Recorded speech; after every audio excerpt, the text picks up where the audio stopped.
Bienvenue dans l'Interview Culture. Nous accueillons aujourd'hui un chanteur qui nous a fait voyager de Fontenay-aux-Roses à San Francisco et bien au-delà. Et c'est d'un tout autre voyage qu'il vient nous parler. Bienvenue Maxime Le Forestier. Bonjour.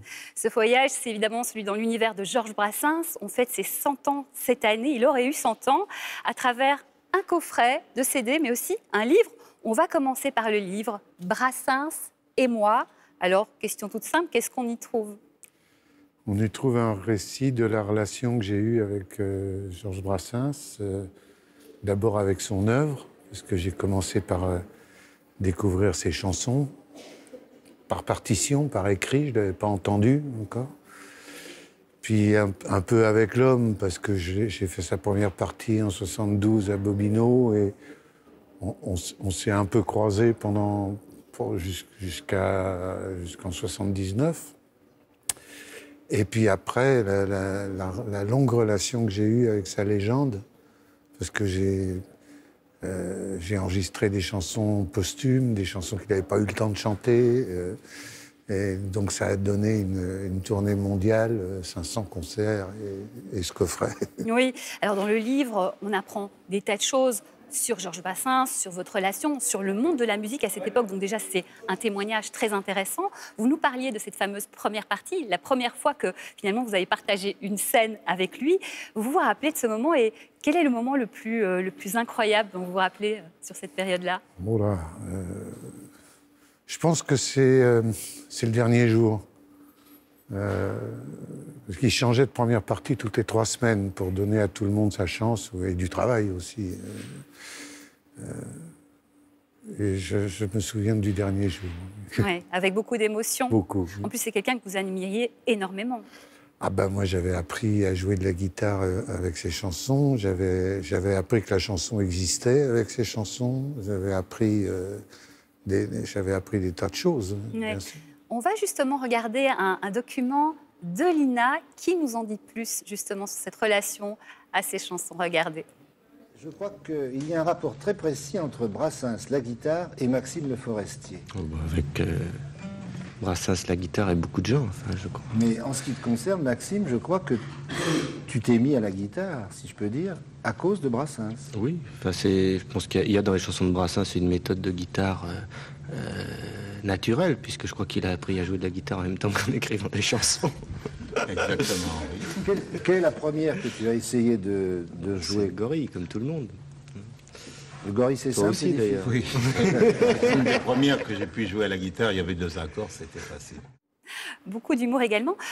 Maxime Le Forestier, qu'est-ce qu'elles ont de si extraordinaire à vos yeux, les chansons de Georges Brassens ? Qu'est-ce qu'elles ont d'extraordinaire? C'est une question vaste. C'est une colle. Je pense que c'est fait pour voix et guitare en même temps. Et le chanteur jouant de la guitare. C'est physiquement fait pour ça. C'est ça.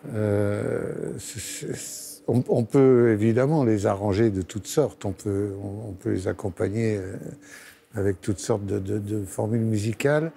Mais l'essence, l'écriture, c'est ça. Et ça se sent aussi dans les gestes. Il y a une respiration du geste. On est un peu à l'unisson. Et puis, bon, évidemment, littérairement, c'est extraordinaire. Ça nous amène à parler, évidemment, du coffret. Le Forestier chante Brassens. Attention, 9 CD, 171 chansons. Vous les aviez enregistrées en 96 et en 2005. Pourquoi cette réédition ?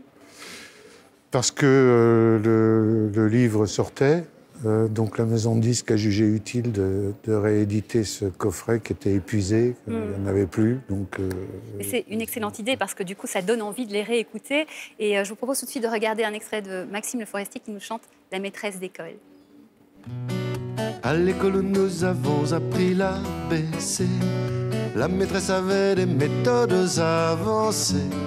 Comme il fut tout le temps bien éphémère, hélas, où cette bonne fée régna sur notre classe, régna sur notre classe.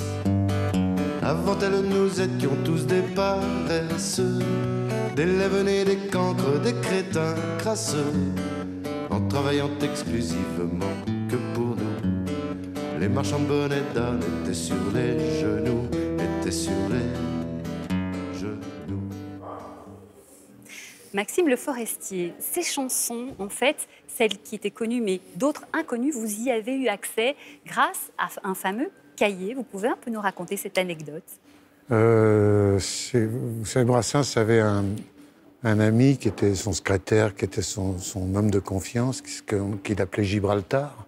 Il s'appelait Pierre Antoniante, mais il surnommait Gibraltar parce qu'il était dur comme le roc et que tout se brisait contre lui. Et Gibraltar a survécu à Brassens. Et je me souviens, au début des années 90, moi je l'invitais tout le temps. Quand je chantais à Paris, il recevait toujours une invitation.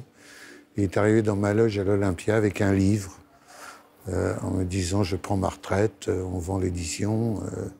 Il y a là-dedans tout ce que Georges souhaitait voir lui survivre. » Donc c'est un trésor que vous avez mis au goût du jour.